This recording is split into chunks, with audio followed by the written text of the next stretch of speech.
Vinod Rai, the former IAS officer and controller and auditor general, ran Indian cricket for nearly 3 years from 2017 as BCCI was caught in the turmoil. Rai was the head of the Committee of Administrators appointed by none other than the Supreme Court, the topmost legal court in the country. It was during this period that one of the ugliest ego clashes played out between the captain and coach of the national side, even eclipsing the infamous Greg Chappell and Sourav Ganguly fallout of 2004. Now, Rai in his new book has dug out skeletons from the closet and dubbed Kohli as the architecture of Kumble's ouster from the team. Hi and welcome to TFI English, the national socio-political analysis arm of the TFI Media Group. I'm your host Tanya, and in this video, we'll find out how Kohli orchestrated the exit of Anil Kumble from the team. Virat Kohli, the then captain of the Indian side in all 3 formats, had a rough relationship with coach Anil Kumble. Eventually, the latter was ejected out of the team rather unceremoniously, as Kohli had reservations with Kumble's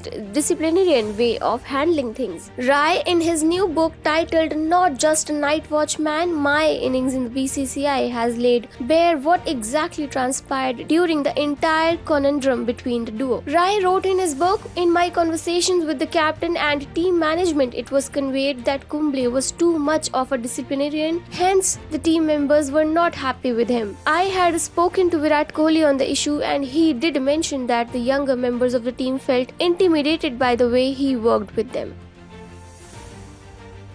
Anil Kumble to this day is India's leading wicket taker in both Test and ODIs. His coaching record was not too shabby either, as the side has just reached the final of 2017 Champions Trophy in England. Rai in his book noted that Kohli should not have been given so much importance during the entire controversy. Rai wrote, "We had long conversations with Kumble after he had returned from the UK. He was upset about how the entire episode had panned out. He felt he had been unfairly treated and a captain or team should not be given so much importance. It was the duty of the coach to bring discipline and professionalism into the team, and as a senior, his views should have been respected by the players." The former IAS officer also went on to add that Kohli mentioned young players being intimidated by Kumble. Rai said, "I had spoken to Virat Kohli on the issue, and he did mention that the younger members of the team felt intimidated by the way he worked with them."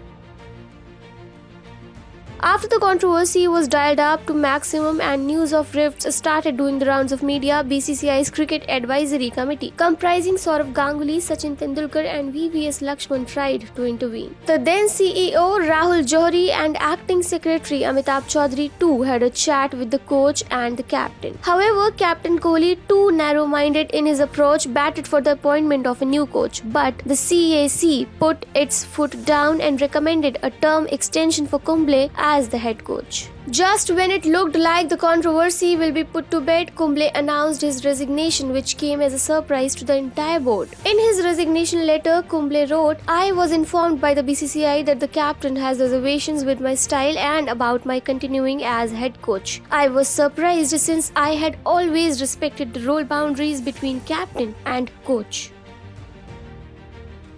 Cricket for long always respected its legends. However, ever since Kohli played his part in exing Kumble as the head coach, a dangerous Pandora box has been opened. As reported by TFI, Australian men's cricket team coach Justin Langer was forced to resign in February after an extended period of hostility between the board, coach and the players. Reportedly, Pat Cummins, the newly crowned captain of the Australian side, stood his ground and termed Langer too intense for the role. Akin to how Anil Kumble was sacked from the Indian team after Virat Kohli objected to his methods, another current player managed to eject legend of the game from performing his duties. The striking similarities between the two incidents prove that cricket has regressed over time instead of evolving. The once gentleman game has now turned into a game of ruffians with political, faceless administrators and rowdy cricketers pulling the strings. And if a sport cannot respect its legends, then it certainly doesn't have the right to call itself a gentleman's game. Kohli may come up with his versions of the events in an autobiography in 20 years, but his legacy will always be tainted for not respecting a cricketing legend like Anil Kumble. While Kohli led the team admirably in the Test arena, and ICC and IPL trophy evaded him throughout his captaincy career. Perhaps if Kohli had respected his seniors, the rub of green could have gone his way and India could have had another ICC trophy in her cabinet.